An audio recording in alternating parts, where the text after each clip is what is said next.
ನಮಸ್ಕಾರ. ನಾನು doctor Shweta S, ಅರ್ಬುದ ರೋಗ ತಜ್ಞೆ. ಇವತ್ತಿನ ಸಂಚಿಕೆಯಲ್ಲಿ ನಾವು ದಿನನಿತ್ಯ ಬಳಸುವಂತಹ ಉಪಕರಣಗಳೇನಿರುತ್ತೆ, ಟಿವಿ, ಮೊಬೈಲ್, ಇಂಟರ್ನೆಟ್, ಇಂಥ ಉಪಕರಣಗಳಿಗೂ ಕ್ಯಾನ್ಸರ್ಗೂ ಏನಾದರೂ ಸಂಬಂಧ ಇದೆಯಾ ಅಂತ ಹೇಳಿ ತಿಳ್ಕೊಳ್ಳೋಣ.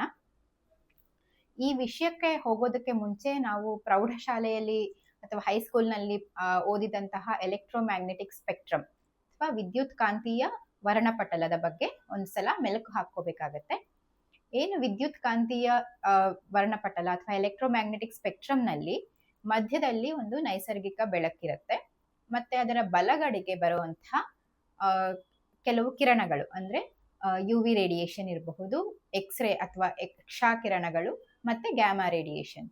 ಈ ಎಲ್ಲಾ ಬಲಗಡೆಗೆ ಬರುವಂತಹ ಕಿರಣಗಳೇನಿರುತ್ತೆ, ಈ ವಿಕಿರಣಗಳು ಅಯೋನೀಕರಿಸುವಂತಹ ಸಾಮರ್ಥ್ಯವನ್ನ ಹೊಂದಿರುತ್ತೆ. ಅಂದ್ರೆ ಅಯೋನೈಸಿಂಗ್ ರೇಡಿಯೇಷನ್ ಅಂತ ಹೇಳ್ತಾರೆ. ಅಯೋನೈಸಿಂಗ್ ರೇಡಿಯೇಷನ್ ಅಂತಂದ್ರೆ ಒಂದು ಪರಮಾಣುವಿನಿಂದ ಅದರ ಹೊರಗಡೆ ವಲಯದಲ್ಲಿ ಇರುವಂತಹ ಒಂದು ಎಲೆಕ್ಟ್ರಾನ್ ಅನ್ನ ಹೊರಗಡೆ ಹಾಕುವಂತಹ ಸಾಮರ್ಥ್ಯ ಹೊಂದಿರುವಂತಹ ಕಿರಣಗಳು. ಇದನ್ನ ಅಯೋನೈಸಿಂಗ್ ರೇಡಿಯೇಷನ್ ಅಥವಾ ಅಯಾನೀಕರಿಸುವಂತಹ ಸಾಮರ್ಥ್ಯ ಇರುವಂತಹ ವಿಕಿರಣ ಅಂತ ಹೇಳ್ತಾರೆ. ಯಾಕೆ ಇದು ಮುಖ್ಯ ಆಗುತ್ತೆ ಅಂತಂದ್ರೆ, ಈ ಅಯೋನೈಸಿಂಗ್ ರೇಡಿಯೇಷನ್ಗೆ ಮಾತ್ರ ಕ್ಯಾನ್ಸರ್ಗೆ ಕಾರಣವಾಗುವಂತಹ ಒಂದು ಸಾಮರ್ಥ್ಯ ಇರುವಂತದ್ದು. ಈ ಅಯೋನೈಸಿಂಗ್ ರೇಡಿಯೇಷನ್ ಏನ್ ಮಾಡುತ್ತೆ ಅಂತಂದ್ರೆ, ಈ ಎಲೆಕ್ಟ್ರಾನ್ಗಳನ್ನ ಹೊರ ಹಾಕೋದ್ರಿಂದ ಈ ಎಲೆಕ್ಟ್ರಾನ್ಗಳು ಹೋಗಿ ನಮ್ಮ ದೇಹದಲ್ಲಿ DNA ಜೊತೆಯಲ್ಲಿ ಅದು ಕೆಮಿಕಲ್ ರಿಯಾಕ್ಷನ್ಸ್ ಅಥವಾ ರಾಸಾಯನಿಕ ಪ್ರಕ್ರಿಯೆಗಳನ್ನ ಮಾಡಿ DNA ಡ್ಯಾಮೇಜ್ ಮಾಡಿ ಅದರಿಂದ ಕ್ಯಾನ್ಸರ್ ಆಗಿ ಬದಲಾಗಿಸುವಂತಹ ಒಂದು ಸಾಮರ್ಥ್ಯ ಇರುತ್ತೆ. ಆದ್ರೆ ನೈಸರ್ಗಿಕ ಬೆಳಕಿಗೆ ಎಡಗಡೆಗೆ ಸ್ಪೆಕ್ಟ್ರಮ್ನಲ್ಲಿ ಬರುವಂತಹ ಕಿರಣಗಳೇನಿರುತ್ತೆ, ಅದು ರೇಡಿಯೋ ಫ್ರೀಕ್ವೆನ್ಸಿ ಅಲೆಗಳಿರಬಹುದು, ಮೈಕ್ರೋವೇವ್, ಇನ್ಫ್ರಾರೆಡ್. ಸೊ ಇದೆಲ್ಲ ಏನಾಗುತ್ತೆ, ಇದಕ್ಕೆ ಅಯಾನೀಕರಿಸುವಂತಹ ಒಂದು ಸಾಮರ್ಥ್ಯ ಇರೋದಿಲ್ಲ. ಅಂದ್ರೆ ಇದನ್ನ ನಾನ್ ಅಯೋನೈಸಿಂಗ್ ರೇಡಿಯೇಷನ್ ಅಂತ ಹೇಳ್ತಾರೆ. ಸೊ ಇದಕ್ಕೆ ಕ್ಯಾನ್ಸರ್ಗೆ ಕಾರಣವಾಗುವಂತಹ ಒಂದು ಸಾಮರ್ಥ್ಯ ಇರೋದಿಲ್ಲ ಅಂತ ಹೇಳಿ ನೆನ್ಪಿಟ್ಕೋಬಹುದು. ಯಾಕೆ ಇದು ಮುಖ್ಯ ಆಗುತ್ತೆ ಅಂತಂದ್ರೆ, ನಾವು ದಿನನಿತ್ಯ ಉಪಯೋಗಿಸುವಂತಹ ಉಪಕರಣಗಳೇನಿರುತ್ತೆ ಅದರಲ್ಲಿ ಯಾವುದನ್ನ ಬಿಡುಗಡೆ ಮಾಡುತ್ತೆ ಅನ್ನೋದ್ರ ಮೇಲೆ ಕ್ಯಾನ್ಸರ್ಗೆ ಸಂಬಂಧ ಹೊಂದಿದೆಯಾ ಇಲ್ವಾ ಅಂತ ಹೇಳಿ ಸುಲಭವಾಗಿ ನೆನ್ಪಿಟ್ಕೋಬಹುದಾಗಿರುತ್ತೆ. ಮೊದಲನೇದಾಗಿ ನೋಡ್ಬೇಕಂದ್ರೆ ಮೈಕ್ರೋವೇವ್ ಮತ್ತೆ ಏರ್ ಫ್ರೈಯರ್ಗಳು. ಸೊ ಮೈಕ್ರೋವೇವ್ ನಲ್ಲಿ ಬಿಡುಗಡೆಯಾಗುವಂತಹ ಒಂದು ಕಿರಣ ಏನಿರುತ್ತೆ, ಅದು ಮೈಕ್ರೋವೇವ್ ರೇಡಿಯೇಷನ್. ಸೊ ಅದು ಯಾವುದೇ ಒಂದು ಅಯಾನೀಕರಣ ಮಾಡಕ್ಕೆ ಸಾಧ್ಯ ಆಗದೇ ಇರುವಂತಹ ಒಂದು ವಿಕಿರಣ. ಆದ್ರಿಂದ ಇದರ ಜೊತೆಯಲ್ಲಿ ಯಾವುದೇ ಒಂದು ಕ್ಯಾನ್ಸರ್ ಸಂಬಂಧ ಇರೋದಿಲ್ಲ. ಇದು ಸೇಫ್ ಅಥವಾ ಸುರಕ್ಷಿತ ಅಂತ ಹೇಳಿ ಹೇಳ್ಬಹುದು. ಅದೇ ಅಲ್ಲದೆ ಏರ್ ಫ್ರೈಯರ್ಗಳು ಸಹ ಅಷ್ಟೇ. ಏರ್ ಫ್ರೈಯರ್ ಅಲ್ಲಿ ಏನಾಗುತ್ತೆ, ಈ ನಾನ್ ಅಯೋನೈಸಿಂಗ್ ರೇಡಿಯೇಷನ್ಸ್ ಏನಿರುತ್ತೆ ಎಲೆಕ್ಟ್ರೋಮ್ಯಾಗ್ನೆಟಿಕ್ ಫೀಲ್ಡ್ ಅಲ್ಲಿ ಆಗುವಂಥದ್ದು, ಇದರಿಂದ ಬರೀ ಶಾಖ ಅಷ್ಟೇ ಉತ್ಪತ್ತಿ ಆಗತ್ತೆ. ಸಾಮಾನ್ಯವಾಗಿ ಈ ನಾನ್ ಅಯೋನೈಸಿಂಗ್ ರೇಡಿಯೇಷನ್ ಎಲ್ಲೇ ಬಂದ್ರೂ ಸಹ ಅದರಿಂದ ಇಲ್ಲ ಶಾಖ ಉತ್ಪತ್ತಿ ಆಗತ್ತೆ ಅಥವಾ ಕಂಪನ ಉತ್ಪತ್ತಿ ಆಗತ್ತೆ. ಅದು ಬಿಟ್ಟು ಬೇರೆ ಏನು ಅದರಿಂದ ಸಿಗೋದಿಲ್ಲ, ಅದರಿಂದ ಬೇರೆ ಬರೋದಿಲ್ಲ, ಬೇರೆ ಹಾನಿಗಳಾಗ್ಲಿ ಸಂಭವ ಆಗೋದಿಲ್ಲ. ಆದ್ರಿಂದ ಈ ಏರ್ ಫ್ರೈಯರ್ ಅಲ್ಲಿ ಏನಾಗುತ್ತೆ, ಇನ್ಫ್ರಾರೆಡ್ ರೇಡಿಯೇಷನ್ ಅಂತ ಏನಿರುತ್ತೆ, ಇದು ನಾನ್ ಅಯೋನೈಸಿಂಗ್ ಅಥವಾ ಅಯಾನೀಕರಿಸಲು ಸಾಧ್ಯ ಇಲ್ಲದೇ ಇರುವಂತಹ ಒಂದು ವಿಕಿರಣ. ಇದರಿಂದ ಒಂದು ವೇಗವಾಗಿ ಚಲಿಸುವಂತಹ ಒಂದು ಫ್ಯಾನ್ ಇರುತ್ತೆ, ಅದು ಈ ಶಾಖವನ್ನ ನಮ್ಮ ಆಹಾರ ಪದಾರ್ಥದ ಮೇಲೆ ಹಾಯಿಸಿ ಅದನ್ನ ಬಿಸಿ ಮಾಡುತ್ತೆ. ಇದರಿಂದ ಸಹ ಯಾವುದೇ ಒಂದು ಕ್ಯಾನ್ಸರ್ ಬರುವ ಸಾಧ್ಯತೆ ಇರೋದಿಲ್ಲ. ಆದ್ರೆ ಯಾಕೆ ಪದೇ ಪದೇ ಮೈಕ್ರೋವೇವ್ ಮತ್ತೆ ಏರ್ ಫ್ರೈಯರ್ ಗಳಿಂದ ಕ್ಯಾನ್ಸರ್ ಬರುತ್ತೇನೋ ಅನ್ನುವಂತಹ ಸಂಶಯಗಳು ಹುಟ್ಕೊಳ್ಳುತ್ತೆ ಅಂತಂದ್ರೆ, ಇದರಲ್ಲಿ ತಲುಪುವಂತಹ ಉಷ್ಣಾಂಶ ಏನಿರುತ್ತೆ ಅದು 180 ಡಿಗ್ರಿ ಫೆಹರ್ನೈಟ್ಗಿಂತ ಜಾಸ್ತಿ ಆದಾಗ ಏನಾಗುತ್ತೆ, ನಾನು ಹಿಂದೆ ವಿಡಿಯೋಗಳಲ್ಲಿ ಹೇಳಿದ ಹಾಗೆ ಶರ್ಕರ ಪಿಷ್ಟಗಳು ಅಥವಾ ಸ್ಟಾರ್ಚ್, ಕಾರ್ಬೋಹೈಡ್ರೇಟ್ ಕಂಟೆಂಟ್ ಜಾಸ್ತಿ ಇರುವಂತಹ ಆಹಾರ ಪದಾರ್ಥಗಳು ಇಷ್ಟು ಶಾಖಕ್ಕೆ ಒಟ್ಟಿಗೆ ಒಳಗಾದಾಗ ಏನಾಗುತ್ತೆ, ಆಕ್ರೈಲಮೈಡ್ ಅನ್ನುವಂತಹ ಒಂದು ರಾಸಾಯನಿಕ ಅಥವಾ ಕೆಮಿಕಲ್ ಉತ್ಪತ್ತಿ ಆಗತ್ತೆ, ಬಿಡುಗಡೆ ಆಗತ್ತೆ. ಈ ಆಕ್ರೈಲಮೈಡ್ ಏನಿರುತ್ತೆ ಇದಕ್ಕೆ ಕ್ಯಾನ್ಸರ್ಗೆ ಕಾರಣವಾಗುವಂತಹ ಒಂದು ಸಾಮರ್ಥ್ಯ ಇರುತ್ತೆ. ಆದ್ರಿಂದ ನಾವು ಏರ್ ಫ್ರೈಯರ್ನಾಗ್ಲಿ ಮೈಕ್ರೋವೇವ್ ಓವೆನ್ನಾಗ್ಲಿ ಉಪಯೋಗಿಸುವಾಗ 180 ಡಿಗ್ರಿ ಫೆಹರ್ನೈಟ್ಗಿಂತ ಆದಷ್ಟು ಕಡಿಮೆ ಉಷ್ಣಾಂಶದಲ್ಲಿ ಅದನ್ನ ಉಪಯೋಗಿಸ್ಬೇಕಾಗತ್ತೆ. ಮತ್ತೆ ಸೀದಿರ ಇರೋ ಹಾಗೆ, ಅಂದ್ರೆ ಅದು ಕಂದು ಬಣ್ಣಕ್ಕಾಗ್ಲಿ ಕಪ್ಪಾಗಿ ಆಗ್ಲಿ ಅದು ಬದಲಾಗ್ದಿರ ಇರೋ ಹಾಗೆ ನೋಡ್ಕೊಳ್ಳೋದು ಉತ್ತಮ ಅನ್ಸ್ಕೊಳ್ಳುತ್ತೆ. ಹಾಗೆ ನೋಡೋದಕ್ಕೆ ಹೋದ್ರೆ ಏರ್ ಫ್ರೈಯರ್ ಅನ್ನ ನಾವು ಹಾಗೇನೆ ಬಾಂಡ್ಲೆಯಲ್ಲಿ ಡೀಪ್ ಫ್ರೈಯಿಂಗ್ ಏನ್ ಮಾಡ್ತೀವಿ, ಕರಿತೀವಲ್ಲ, ಕರೆದು ತಿನ್ನುವ ಪದಾರ್ಥಗಳಿಗೆ ಹೋಲಿಸ್ಕೊಂಡ್ರೆ ಏರ್ ಫ್ರೈಯರ್ ನಿಂದ ಸ್ಥೂಲಕಾಯತೆ ಕಡಿಮೆ ಆಗುತ್ತೆ, ತೂಕ ಕಡಿಮೆ ಆಗುತ್ತೆ. ಸ್ಥೂಲಕಾಯತೆಗೆ ಸಂಬಂಧ ಇರುವಂತಹ ಒಬೇಸಿಟಿ ರಿಲೇಟೆಡ್ ಕ್ಯಾನ್ಸರ್ಸ್ ಏನಿರುತ್ತೆ ಅದು ಕಡಿಮೆ ಆಗುವ ಸಾಧ್ಯತೆ ಇದೆ ಅಂತ ಹೇಳಿ ಸಂಶೋಧನೆಗಳು ಹೇಳಿರುತ್ತೆ. ಆದ್ರಿಂದ ಮೈಕ್ರೋವೇವ್ ಮತ್ತೆ ಏರ್ ಫ್ರೈಯರ್ಸ್ನ ಸೇಫ್ ಅಂತ ಹೇಳಿ ನಾವು ಹೇಳ್ಬೋದು. ಇನ್ನು ಫ್ರಿಡ್ಜ್ಗಳ ವಿಷಯಕ್ಕೆ ಬಂದ್ರೆ, ಫ್ರಿಡ್ಜ್ ಏನ್ ಮಾಡುತ್ತೆ, ನಮ್ಮ ಆಹಾರ ಹಳಸದೇ ಇರೋ ಹಾಗೆ ನೋಡ್ಕೊಳ್ಳುತ್ತೆ. ಆದ್ರಿಂದ ಫ್ರಿಡ್ಜ್ ಅಲ್ಲಿ ನೈಟ್ರೋಸಮೈನ್ ಬಿಡುಗಡೆ ಮಾಡುವಂತಹ ಬ್ಯಾಕ್ಟೀರಿಯಾಗಳು ಬೆಳವಣಿಗೆ ಆಗುವಂತಹದನ್ನ ಕಡಿಮೆ ಮಾಡುತ್ತೆ. ಸೊ ಆದ್ರಿಂದ ಫ್ರಿಡ್ಜ್ಗಳು ಸಂಶೋಧನೆಯಲ್ಲಿ ಹೇಳಿರೋ ಪ್ರಕಾರ ಫ್ರಿಡ್ಜ್ಗಳನ್ನು ಉಪಯೋಗಿಸೋದ್ರಿಂದ 30% ಹೊಟ್ಟೆ ಕ್ಯಾನ್ಸರ್ ಕಡಿಮೆ ಆಗುವ ಸಾಧ್ಯತೆ ಇದೆ ಅಂತ ಹೇಳಿ ತಿಳಿದು ಬಂದಿದೆ. ಯಾಕೆ ಅಂತಂದ್ರೆ ಈ ನೈಟ್ರೇಟ್ಸ್ ಪ್ರಮಾಣ ಜಾಸ್ತಿ ಆದ್ರೆ ಹೊಟ್ಟೆ ಕ್ಯಾನ್ಸರ್ ಬರುವ ಸಾಧ್ಯತೆ ಜಾಸ್ತಿ ಆಗುತ್ತೆ. ಆದ್ರಿಂದಲೇ ಈ ಸಂಸ್ಕರಿಸಿದ ಆಹಾರ ಏನಿರುತ್ತೆ, ಅಂದ್ರೆ ಪ್ರೊಸೆಸ್ಡ್ ಮೀಟ್ ಅಥವಾ ಪ್ರೊಸೆಸ್ಡ್ ಫುಡ್ ಏನಿರುತ್ತೆ, ಅದರಲ್ಲಿ ನೈಟ್ರೇಟ್ಸ್ ಕಂಟೆಂಟ್ ಜಾಸ್ತಿ ಇರುತ್ತೆ. ಅದರಿಂದಾನೇ ಕ್ಯಾನ್ಸರ್ ಬರುವ ಸಾಧ್ಯತೆ ಜಾಸ್ತಿ ಆಗುವಂಥದ್ದು. ಈ ಫ್ರಿಡ್ಜ್ಗಳು ಆ ನೈಟ್ರೇಟ್ ಕಂಟೆಂಟ್ ಕಡಿಮೆ ಮಾಡೋದ್ರಿಂದ, ಆದ್ರೆ ಪ್ರೊಸೆಸ್ಡ್ ಫುಡ್ ಅನ್ನ ಫ್ರಿಡ್ಜ್ ಅಲ್ಲಿ ಇಟ್ರೆ ಅದರ ಲಾಭ ಸಿಗೋದಿಲ್ಲ.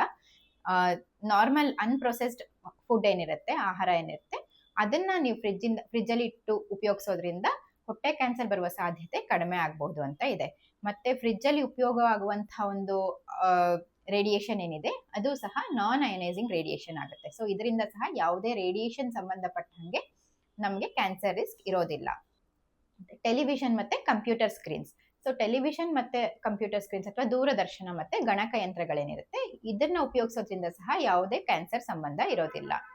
ಇದರಲ್ಲಿ ವಿದ್ಯುತ್ ಕಾಂತೀಯ ಕ್ಷೇತ್ರ ಅಥವಾ ಎಲೆಕ್ಟ್ರೋಮ್ಯಾಗ್ನೆಟಿಕ್ ಫೀಲ್ಡ್ ಏನಿದೆ, ಅದರಿಂದ ಕೇವಲ ಕೃತಕ ಬೆಳಕು ಅಥವಾ ಆರ್ಟಿಫಿಷಿಯಲ್ ಲೈಟ್, ಕಲರ್ಡ್ ಲೈಟ್ಸ್ ಉತ್ಪತ್ತಿಯಾಗಿ ನಮಗೆ ಚಿತ್ರಗಳು ಕಾಣಿಸುತ್ತೆ. ಸೊ ಇದರಲ್ಲಿ ಸಹ ಯಾವುದೇ ಅಯನೈಸಿಂಗ್ ರೇಡಿಯೇಷನ್ ನ ಒಂದು ರಿಸ್ಕ್ ಇರೋದಿಲ್ಲ. ಆದ್ರಿಂದ ಕ್ಯಾನ್ಸರ್ ರಿಸ್ಕ್ ಸಹ ಇರೋದಿಲ್ಲ. ಇದಲ್ಲದೆ ಬೇಬಿ ಮಾನಿಟರ್ಸ್ ಅಥವಾ ಬೇಬಿಗಳನ್ನ ನೋಡೋದಕ್ಕೆ ಉಪಯೋಗಿಸುವಂತಹ ಬೇಬಿ ಮಾನಿಟರ್ಸ್ ಇಂದ ಸಹ ಯಾವುದೇ ಕ್ಯಾನ್ಸರ್ ರಿಸ್ಕ್ ಇರೋದಿಲ್ಲ. ಅದರಲ್ಲಿ ಸಹ ಬರೀ ರೇಡಿಯೋ ಫ್ರೀಕ್ವೆನ್ಸಿ ಅಲೆಗಳು ಮಾತ್ರ ಉಪಯೋಗಕ್ಕೆ ಬರುತ್ತೆ, ಬಿಡುಗಡೆ ಆಗುತ್ತೆ. ಅದು ಬಹಳ ಕಡಿಮೆ ಶಕ್ತಿಯನ್ನು ಹೊಂದಿರುತ್ತೆ, ಅಂದ್ರೆ ಅದು ನಾನ್ ಅಯನೈಸಿಂಗ್ ರೇಡಿಯೇಷನ್ ನ ಗುಂಪಿಗೆ ಸೇರ್ಕೊಳ್ಳುವಂಥದ್ದು. ಇನ್ನು ಎಲೆಕ್ಟ್ರಿಕ್ ಶೇವರ್ಸ್ ಇರಬಹುದು, ಎಲೆಕ್ಟ್ರಿಕ್ ಬೇರೆ ಉಪಕರಣ, ಎಲೆಕ್ಟ್ರಿಕ್ ಬ್ಲಾಂಕೆಟ್ಸ್ ಇರಬಹುದು, ಮತ್ತೆ ಲೇಸರ್ ಟ್ರೀಟ್ಮೆಂಟ್, ಹೇರ್ ರಿಮೂವಲ್ಗೆ ಉಪಯೋಗಿಸುವಂತಹ ಲೇಸರ್ ಟ್ರೀಟ್ಮೆಂಟ್ ಇರಬಹುದು, ಹೀಟ್ ಪ್ಯಾಡ್ಸ್ ಇರಬಹುದು, ಮತ್ತೆ ಸಲೂನ್ಗಳಲ್ಲಿ, ಸಾನಾಗಳಲ್ಲಿ ಉಪಯೋಗಿಸುವಂತಹ, ಸ್ಪಾಗೆ ಉಪಯೋಗಿಸುವಂತಹ ರೆಡ್ ಲೈಟ್ಗಳೇನಿರುತ್ತೆ, ಇದರಿಂದ ಸಹ ಯಾವುದೇ ಕ್ಯಾನ್ಸರ್ ಬರುವ ಸಾಧ್ಯತೆ ಇರೋದಿಲ್ಲ. ಇದೆಲ್ಲಾನು ಇನ್ಫ್ರಾರೆಡ್ ರೇಡಿಯೇಷನ್ ನ ಉಪಯೋಗಿಸುತ್ತೆ. ಇದು ಸಹ ನಾನ್ ಅಯೋನೈಸಿಂಗ್ ರೇಡಿಯೇಷನ್ ನ ಗುಂಪಿಗೆ ಸೇರ್ಕೊಳ್ಳುವಂತಹ ಒಂದು ವಿಕಿರಣ ಆಗಿರುತ್ತೆ.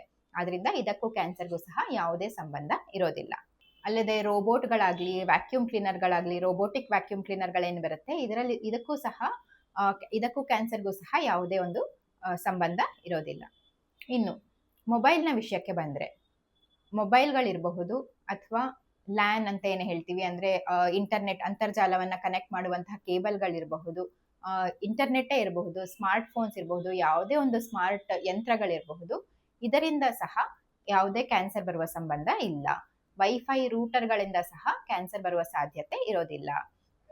ಯಾಕೆ ಈ ಸಂಶಯ ಯಾಕೆ ಬಂತು ಅಂತಂದ್ರೆ, ಮೊಬೈಲ್ಗಳಾಗ್ಲಿ ಮತ್ತೆ ಅಂತರ್ಜಾಲಗಳಿರಬಹುದು ಅಥವಾ ವೈಫೈ ರೂಟರ್ಗಳಾಗ್ಲಿ ಉಪಯೋಗಿಸುವಂತ ಸಂದರ್ಭದಲ್ಲಿ ರೇಡಿಯೋ ಫ್ರೀಕ್ವೆನ್ಸಿ ವೇವ್ಸ್ ಅಂತ ಹೇಳಿ ಬಿಡುಗಡೆ ಆಗತ್ತೆ. ಈ ರೇಡಿಯೋ ಫ್ರೀಕ್ವೆನ್ಸಿ ವೇವ್ಸ್ ಇಂದ ಕ್ಯಾನ್ಸರ್ ಬರಬಹುದೇನೋ ಅಂತ ಹೇಳಿ WHO ಏನ್ ಮಾಡುತ್ತೆ, 2011ರಲ್ಲಿ ಒಂದು ಹೇಳಿಕೆಯನ್ನ ಕೊಡುತ್ತೆ. ಸೊ ಇದು ಇಂಟರ್ಫೋನ್ ಅನ್ನುವಂತ ಆಗಿನ ಒಂದು ಸ್ಟಡಿ ಅಥವಾ ಸಂಶೋಧನೆಯ ಮೇಲೆ ಆಧಾರಿತವಾಗಿರುವಂತಹದ್ದು ಸ್ಟಡಿ. ಸೊ ಆದ್ರೆ ಆಗ ನಾವು ಯೋಚನೆ ಮಾಡಿ ನೋಡೋದಕ್ಕೆ ಹೋದ್ರೆ 2011ರಲ್ಲಿ ಮೊಬೈಲ್ನ ಬಳಕೆ ಆಗತಾನೆ ಶುರು ಆಗ್ತಾ ಇತ್ತು. ಅದರಿಂದ 30 ನಿಮಿಷಕ್ಕಿಂತ ಕಡಿಮೆ ಉಪಯೋಗಿಸಿದ್ರು ನಮ್ಗೆ ಬ್ರೈನ್ ಕ್ಯಾನ್ಸರ್ ಬರುವ ಸಾಧ್ಯತೆ ಇದೆಯೇನೋ ಅನ್ನುವಂಥ ಸಂಶಯವನ್ನ ಆ ಒಂದು ಸಂಶೋಧನೆಯಲ್ಲಿ ಗೊತ್ತಾಗತ್ತೆ. ಆದ್ರಿಂದ WHO ಇನ್ನ ಕಾದು ನೋಡ್ಬೇಕು ಅಂತ ಹೇಳಿ, ಇದಕ್ಕೂ ಕ್ಯಾನ್ಸರ್ಗೂ ಸಂಬಂಧ ಇರಬಹುದು ಅಂತ ಹೇಳಿ ಒಂದು ಹೇಳಿಕೆಯನ್ನ ಕೊಡುತ್ತೆ. ಆದ್ರೆ 2024ರಲ್ಲಿ ಏನಾಗುತ್ತೆ, ಕಾಸ್ಮೋಸ್ ಅನ್ನುವಂಥ ಒಂದು ಸಂಶೋಧನೆಯ ಒಂದು ರಿಸಲ್ಟ್ಸ್ ಬರುತ್ತೆ. ಅದರಲ್ಲಿ ಏನಾಗುತ್ತೆ, ಒಂದು 2,50,000ಕ್ಕೂ ಹೆಚ್ಚಿನ ಜನರನ್ನ ಅದರಲ್ಲಿ ಸೇರಿಸ್ಕೊಂಡಿರ್ತಾರೆ. ಅವರ ಮೇಲೆ ಮಾಡಿರುವಂತಹ ಒಂದು ಸಂಶೋಧನೆ ಇದು. ಇದರಲ್ಲಿ ಆ ಸಂಶೋಧನೆಯ ಹೇಳಿಕೆಯ ಪ್ರಕಾರ ಈವನ್ ಹೆವಿ ಯೂಸರ್ಸ್, ಅಂದ್ರೆ ತುಂಬಾ ಜಾಸ್ತಿ ಸಮಯ ಮೊಬೈಲ್ ಅನ್ನ ಉಪಯೋಗಿಸೋರಲ್ಲೂ ಸಹ ಯಾವುದೇ ಕ್ಯಾನ್ಸರ್ನ ರಿಸ್ಕ್ ಜಾಸ್ತಿ ಆಗಿಲ್ಲ, ಕ್ಯಾನ್ಸರ್ನ ಪ್ರಮಾಣ ಜಾಸ್ತಿ ಆಗಿಲ್ಲ ಅಂತ ಹೇಳುತ್ತೆ. ಆದ್ರಿಂದ ಇತ್ತೀಚೆಗೆ ಹೇಳಿರುವ ಹೇಳಿಕೆ ಪ್ರಕಾರ WHO ಹೇಳುತ್ತೆ, ಈಗೇನು ಕ್ಯಾನ್ಸರ್ಗೆ ಬಹುಶಃ ಅದಕ್ಕೂ ಸಂಬಂಧ ಇಲ್ಲ, ಇದು ಸುರಕ್ಷಿತ ಅಂತ ಹೇಳಿ ತಿಳ್ಕೊಬಹುದು ಅಂತ. ಆದ್ರಿಂದ ಮೊಬೈಲ್ ಆಗ್ಲಿ, ಲ್ಯಾನ್ ಆಗ್ಲಿ ಅಥವಾ ವೈಫೈ ರೂಟರ್ಗಳಾಗ್ಲಿ, ಅದರಿಂದ ಯಾವುದೇ ಕ್ಯಾನ್ಸರ್ ಬರುವ ಒಂದು ಸಾಧ್ಯತೆ ಇರೋದಿಲ್ಲ. ಇನ್ನು ಸ್ಮಾರ್ಟ್ ಫೋನ್ಗಳ ಜೊತೆಯಲ್ಲಿ ಬಳಸುವಂತಹ ಸ್ಮಾರ್ಟ್ ವಾಚಸ್ ಏನಿರುತ್ತೆ ಅಥವಾ ಫಿಟ್ನೆಸ್ ಬ್ಯಾಂಡ್ಸ್ ಏನಿರುತ್ತೆ, ಇದಕ್ಕೂ ಕ್ಯಾನ್ಸರ್ಗೂ ಹಾಗೆ ನಿಖರವಾದ ರೇಡಿಯೇಷನ್ ರಿಲೇಟೆಡ್ ಸಂಬಂಧ ಯಾವುದೂ ಇಲ್ಲ.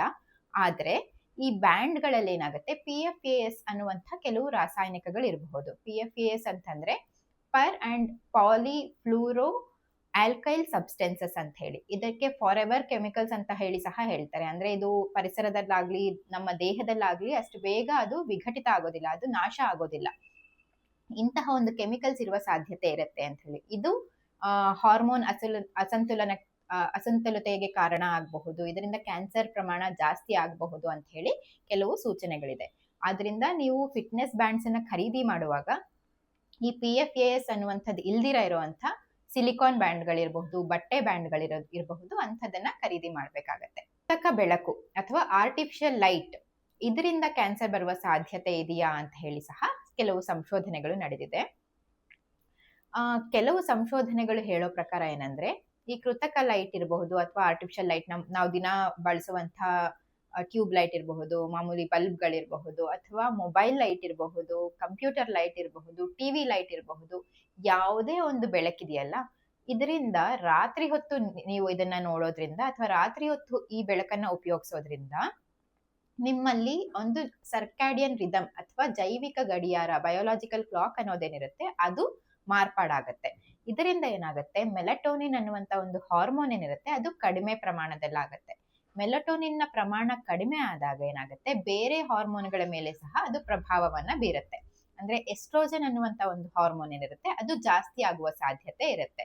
ಮೆಲಟೋನಿನ್ ಕಡಿಮೆ ಆಗಿ ಎಸ್ಟ್ರೋಜನ್ ಜಾಸ್ತಿ ಆಗೋದ್ರಿಂದ ಏನಾಗುತ್ತೆ, ಬ್ರೆಸ್ಟ್ ಕ್ಯಾನ್ಸರ್ ಅಥವಾ ಸ್ತನ ಕ್ಯಾನ್ಸರ್ನ ಸಂಭವ ಜಾಸ್ತಿ ಆಗಬಹುದು ಅಂತ ಹೇಳಿ ಕೆಲವು ಸೂಚನೆಗಳು ಹೇಳಿದೆ. ಕೆಲವು ಸಂಶೋಧನೆಗಳ ಪ್ರಕಾರ ಒಂದು 10-20% ಪ್ರಮಾಣದಲ್ಲಿ ಇದು ಜಾಸ್ತಿ ಆಗಬಹುದು ಅಂತ ಹೇಳಿ ಸಹ ನಮಗೆ ಸೂಚನೆಗಳು ಸಿಕ್ಕಿರತ್ತೆ. ನೈಟ್ ಶಿಫ್ಟ್ ವರ್ಕರ್ಸ್ ಅಂದ್ರೆ ರಾತ್ರಿ ಹೊತ್ತು ಕೆಲಸ ಮಾಡುವವರಲ್ಲಿ, ರಾತ್ರಿ ಹೊತ್ತು ಜಾಸ್ತಿ ಸಮಯ ಎದ್ದಿರುವಂತವರಲ್ಲಿ ಸಹ ಈ ಒಂದು ಸ್ತನ ಕ್ಯಾನ್ಸರ್ನ ಸಂಭವ ಜಾಸ್ತಿ ಆಗಬಹುದು ಅಂತ ಹೇಳಿದೆ. ಆದ್ರಿಂದ ನಾವು ಮೊಬೈಲ್ ಅನ್ನಾಗ್ಲಿ, ಗಣಕಯಂತ್ರನ ಆಗ್ಲಿ, ಅಥವಾ ದೂರದರ್ಶನನೇ ಆಗ್ಲಿ, ಯಾವುದನ್ನೇ ಆಗ್ಲಿ ರಾತ್ರಿ ಹೊತ್ತು ಉಪಯೋಗಿಸೋದು ಅಷ್ಟು ಒಳ್ಳೇದಲ್ಲ. ನಾವು ಆದಷ್ಟು ಸರಿಯಾದ ಸಮಯಕ್ಕೆ ನಿದ್ದೆ ಮಾಡಿ ಸರಿಯಾದ ಸಮಯಕ್ಕೆ ಎದ್ದೇಳೋದ್ರಿಂದ ನಾವು ಅಥವಾ ಜೈವಿಕ ಗಡಿಯಾರ ಏನಿರುತ್ತೆ ಅದನ್ನ ಮೇಂಟೈನ್ ಮಾಡಬೇಕಾಗಿರುತ್ತೆ. ಇದರಿಂದ ಕ್ಯಾನ್ಸರ್ ಬರುವ ಸಾಧ್ಯತೆಯನ್ನ ಕಡಿಮೆ ಮಾಡ್ಕೋಬೇಕಾಗಿರುತ್ತೆ. ಧನ್ಯವಾದಗಳು.